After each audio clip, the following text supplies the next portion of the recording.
ఆయన దయ ఆయుష్కాలమంతయు నిలుచును. దేవుడి వాక్యమును మన వింటిడిలో దీవించునుగాక. ఆమేన్. ఈరోజు దేవుని మాటగా పరిశుద్ధ గ్రంథంలో మనం చదువుకున్నాం, ఆయన దయ ఆయుష్కాలమంతయు నిలుస్తుంది. ఆయురారోగ్యాలను ఇచ్చే దేవుడు. నీవు జీవించు సంవత్సరములు అధికములవుతాయి. యెషయా గ్రంథము 66వ అధ్యాయము 13వ వచనము.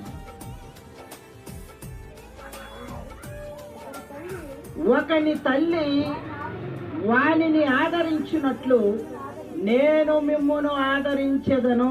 దేవునికి స్తోత్రం కలుగును గాక. మన దేవుడు తల్లి చూపించే ఆదరణ మనకు చూపించే దేవుడు. ఒకని తల్లి వానిని ఆదరించినట్లు నేను మిమ్మును ఆదరించెదను.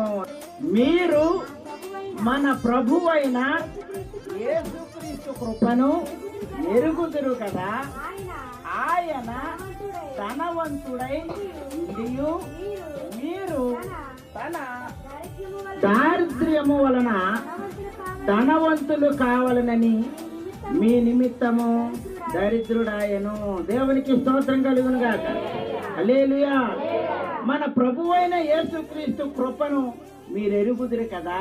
ఆయన ధనవంతుడై ఉండియు. ప్రభువైన యేసుక్రీస్తు వారు ధనవంతుడు. ప్రభువైన యేసుక్రీస్తు వారు బలవంతుడు.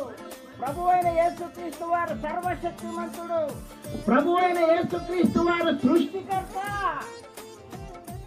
ప్రయాసపడి భారము మోసుకొని పోవుచున్న సమస్త జనులారా, నా యొద్దకు రండి, నేను మీకు విశ్రాంతిని ఇస్తును.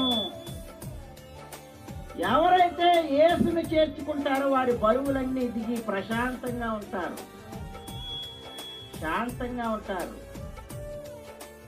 కాబట్టి ఆయన ధనవంతుడు. మీకు కావలసిన అవసరాలన్నీ ఆయన ఇస్తాడు.